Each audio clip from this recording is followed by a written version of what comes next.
Although D2 is an independent variable, still D2 को access नहीं कर पाएगी बिकॉज ये जो पूरी की पूरी कैश लाइन है this is owned by thread T1.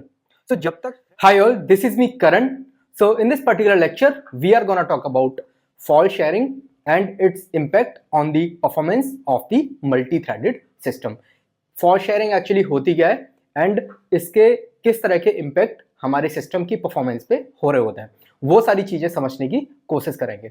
And इसके पार्ट 2 में हम समझने की कोशिश करेंगे कि कैसे करके हम फॉल्ट शेयरिंग को अवॉइड कर सकते हैं एंड अपना जो सिस्टम है उसकी परफॉर्मेंस को इम्प्रूव कर सकते हैं. So let's start the discussion. So for better understanding I have taken one struct data and this particular data contains two variables. First one is integer d1 and second one is integer d2 and I am assuming कि इस particular architecture पे जो integer है उसका size है 4 byte. So this is 4 byte and this is 4 byte. So let's say my system is having two threads, thread T1 and thread T1 क्या करेगी, D1 पे ऑपरेशन परफॉर्म करने की कोशिश करेगी. लेट से इस डेटा की एक इंस्टेंस है डेटा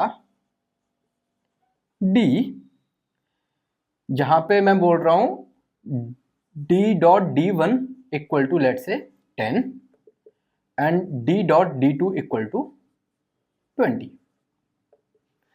सो अभी क्या है कि thread T1 will perform the operation on D1 यानी कि D.D1.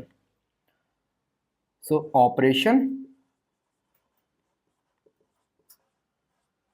D.D1 यानी कि इस पर्टिकुलर डेटा पे ऑपरेशन कर रही होगी thread T1 and at the same time thread T2 क्या करेगी, thread T2 will perform same operation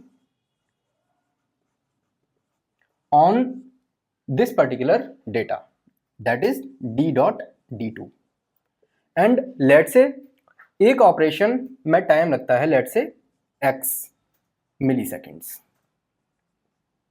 so total time कितना होगा, this will take x milliseconds and ये जो दोनों ऑपरेशन है ये पैरेलली कंडक्ट हो रहे होंगे.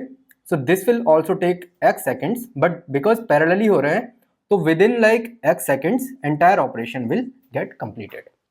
लेकिन होगा क्या कि फॉल्ट शेयरिंग की वजह से ये जो थ्रेड है thread T1 and thread T2 although completely independent data पे काम कर रहे हैं, स्टिल जो ऑपरेशन है वो एक साथ कंडक्ट नहीं हो सकते. वो क्यों नहीं हो सकते वो समझने की कोशिश करते हैं. तो होगा क्या कि जब इस डेटा की इंस्टेंस D क्रिएट कर रहे होंगे तो let's say this is my cash line and इसका जो साइज है that size is 64 byte. So 0 to 63 and this is second cash line and इसका जो साइज स्टार्ट हो रहा है वो हो रहा है 64 से लेके 127 तक. इस तरह से मेरी मेमोरी कुछ तो सिस्टम में दिख रही होगी.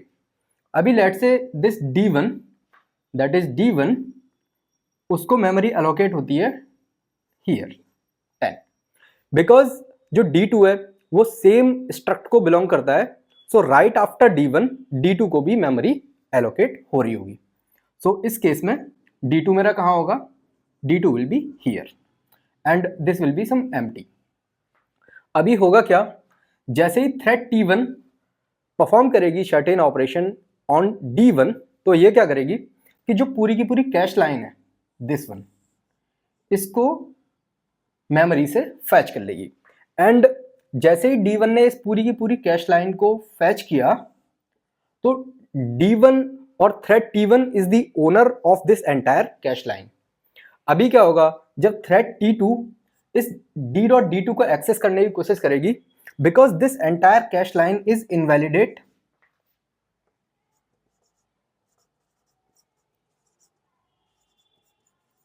Invalidated by thread T1. So अभी क्या है कि thread T2 although D2 is an independent variable still D2 को एक्सेस नहीं कर पाएगी बिकॉज ये जो पूरी की पूरी कैश लाइन है this is owned by thread T1. So जब तक थ्रेड T1 अपना ऑपरेशन कंप्लीट नहीं करेगी एंड इस पूरी की पूरी कैश लाइन को फ्री नहीं कर देगी, तब तक थ्रेड T2 एक्सेस नहीं कर सकती है जो वेरिएबल है D2 को। सो इसकी वजह से क्या होगा कि पहले थ्रेड T1 अपना ऑपरेशन कंप्लीट करेगी जो कि कितना टाइम लेगा x, and then T2 will complete its operation x plus x equal to 2x। So ideally initially क्या हो रहा था कि आई वॉज थिंकिंग कि मेरा जो सिस्टम है वो थ्रेड T1 एंड T2 पे साइमल्टेनियसली ऑपरेशन परफॉर्म कर पाएगा एंड जो टोटल एग्जीक्यूशन टाइम होना चाहिए वो x होगा। बट फॉल्ट शेयरिंग की वजह से, यानी कि जो मेरा डेटा है मेमोरी में वो कुछ इस तरह से एलोकेट हो रहा है कि जो D1 एंड D2 हैं वो सेम कैश लाइन पे लाई करते हैं, यानी कि सेम कैश लाइन में उनको मेमोरी एलोकेट हुई है, जिसकी वजह से क्या हो रहा है कि जैसे ही T1 D1 को एक्सेस कर रही है तो ये पूरी की पूरी कैश लाइन इनवैलिडेटेड हो जा रही है, जिसकी वजह से थ्रेड T2 इस पूरी की पूरी कैश लाइन को एक्सेस नहीं कर सकती है या फिर D2 को एक्सेस नहीं कर सकती है। बिकॉज D2 को अगर एक्सेस करना है तो ये कैश लाइन एक्सेस करनी पड़ेगी एंड ये कैश लाइन की जो एक्सेस है वो अभी T1 के पास है। So this is called fault sharing, यानी कि हमें दिख रहा है कि ऑल्दो ये जो दोनों वेरिएबल है वो इंडिपेंडेंट है, लेकिन still internally these variables are not independent, because ये मेमोरी में कुछ इस तरह से अलाइंड है कि इनको मेमोरी सेम कैश लाइन में मिली है। इस वजह से थ्रेड T1 एंड T2 एक साथ दोनों वेरिएबल्स को एक्सेस नहीं कर पा रहे। सो इसको अवॉइड करने के लिए हमें आइडियली करना क्या चाहिए था, I should have make sure कि जो D1 है उसके लिए कैश लाइन 1 में मेमोरी मिलनी चाहिए थी एंड देन D2 को कैश लाइन 2 में मेमोरी मिलनी चाहिए थी।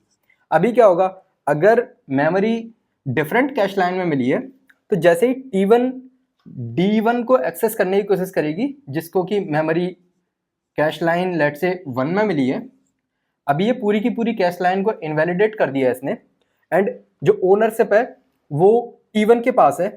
अभी जब T2 D2 को एक्सेस करने की कोशिश करेगी because this cash line is completely different than this one, so अभी T2 D2 को एक्सेस कर पाएगी बिकॉज D2 को जो मेमोरी एलोकेट हुई है वो एक कंप्लीटली डिफरेंट और नई कैश लाइन के अंदर है।